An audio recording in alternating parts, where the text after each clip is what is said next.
She wanted to show him everything. She wanted to take him out into the woods where she had traveled herself, where she had had experiences. She wanted to take him swimming down at the river. I can't think of the name of that creek on the other side of town, the north side of town. And she wanted to show him the whole kit and caboodle, you know, and she was very proud of it. And she was later when other people, when they moved back here. When she first went to New York in 1920 to marry Fitzgerald, you know, of course, he had been to Princeton, and the young men in his circle and the women that they ran around with, they were all predisposed to look upon her as, frankly, a hick. And I think there was a lot of initial condescension on the part of other women that here was somebody who was not sporting the latest fashions.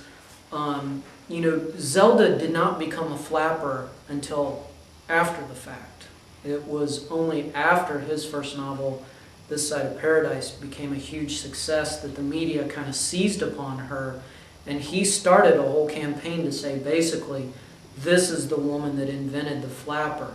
Zelda had this way of, you know, coming into, she'd always come into the dances late, and that everything just stopped the second she entered the room, and that from then on it was all about, you know, the men would swarm around her, and that, I mean, when she started being courted by the officers over at Maxwell, they literally would buzz her house and do stunts, and until the officiating officer made them stop. So she was just, you know, it was a small pond, but she was a very large fish in this pond. And, you know, her dance card was always filled, you know, at the little hamburger place, you know, when you set it up for the week and they'd go sign your cards. I mean, hers was always filled like that. You just fought for a spot on it, and she might show up late, you might not get your dance. So anyway, she was always, she just was this bigger than life person, you know, at a high school level, when the continues and the balls and the social things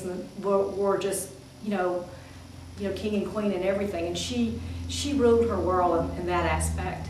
And I think that the transition that Kirk was referring to, you know, going from, you know, being the adored daughter, you know, of her father and the Montgomery Belle and everything, to a much larger pond, I think that was you know, a bit of transition. I think that that's one of her loves for mythology and, you know, the fairy tales and all that wonderment that comes in there, those stories of the royalty, because in her little small world, you know, she was the, you know, was the top and was the special.